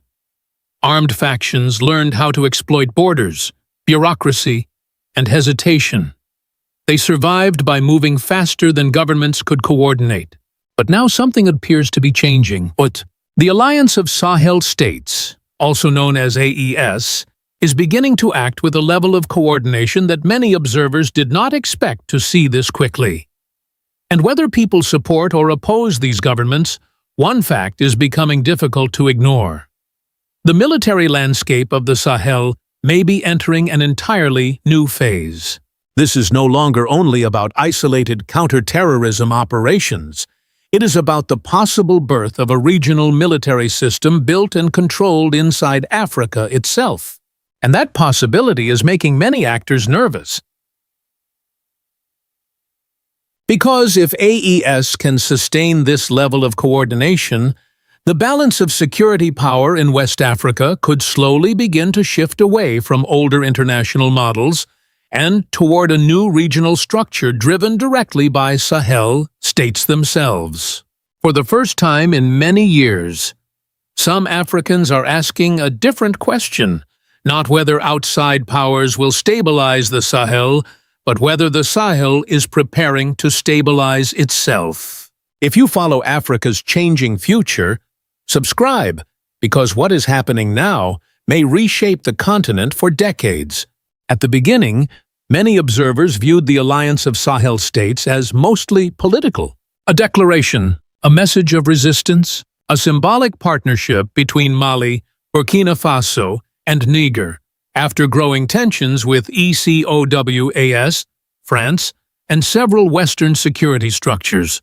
But recent events suggest that AES is becoming something very different. What the region is now witnessing is not simply diplomatic coordination. It is the early formation of a functioning military framework capable of acting across borders with shared objectives and synchronized timing. That distinction matters enormously.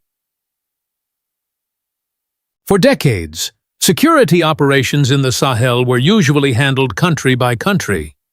Even when neighboring states faced the same insurgent threats, military responses often remained fragmented. Intelligence moved slowly. Operations required separate approvals. Coordination was limited. Armed groups learned how to exploit those gaps. AES appears to be trying to eliminate them. The recent air operations demonstrated several things at once. Intelligence was shared quickly. Airspace coordination was possible between multiple governments. Decisions were made rapidly, and military pressure was applied almost simultaneously. That is no longer symbolic cooperation. That is operational coordination. And once a regional alliance reaches that stage, the strategic environment begins to change. Because enemies are no longer calculating the response of a single nation. They are calculating the possible response of an entire regional bloc acting together. That creates a very different kind of pressure. For armed groups operating across the Sahel, borders once created breathing room. Fighters could relocate. Networks could reorganize. Delays between governments created time. But if AES continues functioning this way, those gaps may begin to shrink. And that may be the most important military development the Sahel has seen in years. The most dangerous advantage in modern conflict is not always firepower. Sometimes it is speed. And that may be exactly what the Alliance of Sahel States is trying to build. The recent military response inside Mali was not remarkable only because airstrikes happened. Airstrikes happen in many conflicts around the world. What made this situation different was the timeline. Operations reportedly began within hours after coordinated attacks in the north. That level of reaction does not happen through improvisation. It suggests that communication systems were already active. Intelligence channels were already functioning. Military leadership already understood who would respond, how they would respond, and how quickly decisions could be approved. That changes everything. For years, one of the biggest weaknesses in Sahel security operations was delay. Information often moved through multiple bureaucratic layers before action was taken. By the time responses were organized, armed groups had already relocated or disappeared into border regions. AES appears to be attempting a completely different model. Instead of waiting for slow international coordination, decisions are being pushed closer to the battlefield itself. And in asymmetric warfare, that can become a massive strategic advantage. Because insurgent groups survive through mobility, they rely on time. Time to escape. Time to reorganize. Time to exploit confusion between neighboring states. But when three governments coordinate rapidly, those windows begin to close. This is why the speed of the response matters more than the number of aircraft involved. It signals the existence of a structure capable of immediate action. And for many Africans watching the Sahel, this feels historically important. For the first time in a long time, regional security decisions appear to be happening inside the region itself, shaped by governments facing the threat directly, instead of distant international systems operating far from the battlefield. The growing coordination inside the Alliance of Sahel States is not only changing military calculations, it is also creating anxiety among armed groups, regional rivals, and even some international powers watching the region closely. Because the real fear is not one successful operation. The real fear is what happens if this becomes normal. For years, many insurgent groups survived by exploiting geography. Borders across the Sahel were often difficult to control. Fighters could move between remote regions, reorganize networks, and avoid concentrated military pressure by crossing from one national territory into another. That environment created flexibility. But a coordinated AES changes that equation. If Mali, Burkina Faso, and Niger begin operating as a synchronized security space, movement becomes more dangerous for armed factions. Pressure can emerge from multiple directions at the same time. Escape routes become less predictable. Delays become shorter, and uncertainty begins to grow for groups that once relied on fragmented government responses. That is why reactions from Tuareg separatist groups were immediate and highly focused on the involvement of Burkina Faso and Niger because their participation changes the battlefield itself. But concern is not limited to insurgent groups alone. International observers are also paying close attention because AES represents something larger than counterterrorism operations. It represents the possibility of a regional military structure developing outside many traditional Western-led security frameworks. And that possibility carries geopolitical consequences. If AES succeeds in sustaining rapid coordination, some countries may begin asking difficult questions about the future role of older international security models in Africa. That is why this moment matters beyond Mali. It touches the broader balance of influence inside West Africa itself. The concern now is not whether AES can launch one operation. The concern is whether it is building a military system capable of repeating this kind of response again and again under growing pressure. No figure represents the new political mood inside the Sahel more strongly than Captain Ibrahim Traore. To many supporters across Africa, he symbolizes a generation that no longer wants the continent's security future designed somewhere else. His speeches, public image, and political messaging consistently focus on sovereignty, self-reliance, and the idea that African nations must develop the ability to defend themselves without permanent dependence on outside powers.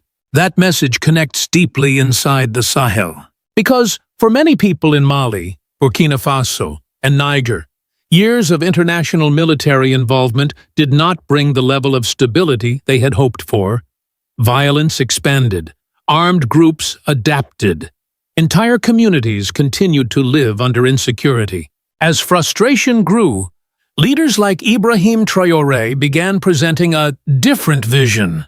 A vision where African states cooperate directly with one another, share intelligence, coordinate military action, and respond to threats using structures controlled inside the region itself. That is one reason the Alliance of Sahel States carries emotional weight far beyond military strategy.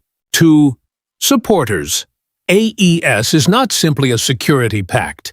It represents dignity, independence, and the belief that African nations should have the power to make urgent security decisions without waiting for approval from distant capitals.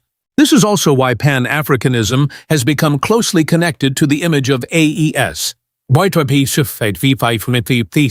Many young Africans now see the alliance as proof that regional cooperation can move beyond speeches and become operational reality. But there is also an important counter-argument, yeah? Symbols alone cannot stabilize a region. Strong speeches cannot replace logistics, training, intelligence networks, or economic resilience. If security conditions fail to improve over time, public enthusiasm could face serious pressure. And that may become the greatest challenge facing Ibrahim Traore and the broader AES project. Inspiration can unite people, but only long-term results can transform a powerful symbol into lasting history. The rise of the Alliance of Sahel States has triggered mixed reactions far beyond West Africa. Supporters describe AES as a necessary step toward African security independence. Critics, especially in parts of the Western political and media landscape, see something far more concerning. One major criticism focuses on military rule. Western governments and international organizations have repeatedly warned that prolonged military leadership could weaken democratic institutions inside Mali, Burkina Faso, and Niger. Others fear that intensified regional military operations could increase instability or create new humanitarian risks if conflicts continue expanding across borders. There is also a strategic concern beneath the political language. For decades, security policy in the Sahel involved heavy international influence through military partnerships, intelligence support, and foreign deployments. But AES is attempting to build a regional security system that answers primarily to Sahel governments themselves. And that shift could gradually reduce outside influence in one of Africa's most strategically important regions. However, many people inside the Sahel present a different argument. They point out that despite years of international operations, insecurity continued spreading across large parts of the region. Armed groups became more organized, civilian displacement increased, and public frustration slowly grew. For many citizens, AES did not emerge because people rejected cooperation with the outside world. It emerged because confidence in older security models had weakened. That distinction is important. This is not simply a military disagreement between Africa and the West. It is also a debate about who should control security decisions inside African territories. And there may be lessons here for other African nations. The first lesson is that regional cooperation matters. Armed groups move across borders, so intelligence and military coordination may also need to cross borders. The second lesson is that speed matters as much as weapons. Delayed decisions can become strategic weaknesses. But there is also a final lesson. Sovereignty cannot survive on emotion alone. Any nation seeking true security independence must still build strong institutions, logistics, communication systems, and long-term economic stability.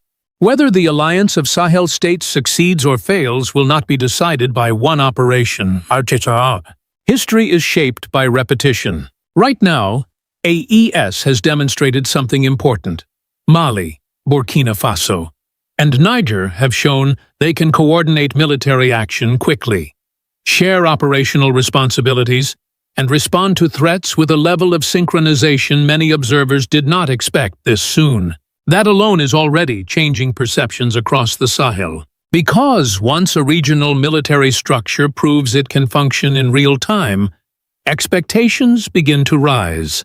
Governments study it, armed groups adapt to it, foreign powers begin recalculating their influence in West Africa. But the real test is only beginning. Maintaining rapid coordination under long-term pressure is far harder than achieving it once. Over time, every alliance faces strain. Logistics become difficult, economic pressure grows, political priorities can slowly diverge. That is where military alliances either evolve into stable systems or begin to fracture. Still, many Africans are watching this moment with cautious optimism. For decades, African security discussions often centered around dependency and foreign intervention. AES is trying to present another vision, a vision where regional states cooperate directly, build military capability together, and define security priorities from inside Africa itself. Whether that vision succeeds remains uncertain, but its symbolic importance is already undeniable. Across Burkina Faso, Mali, and Niger, supporters increasingly connect this moment to Pan-African hopes for a more independent future. Many believe Africa New must eventually include African control over African security decisions.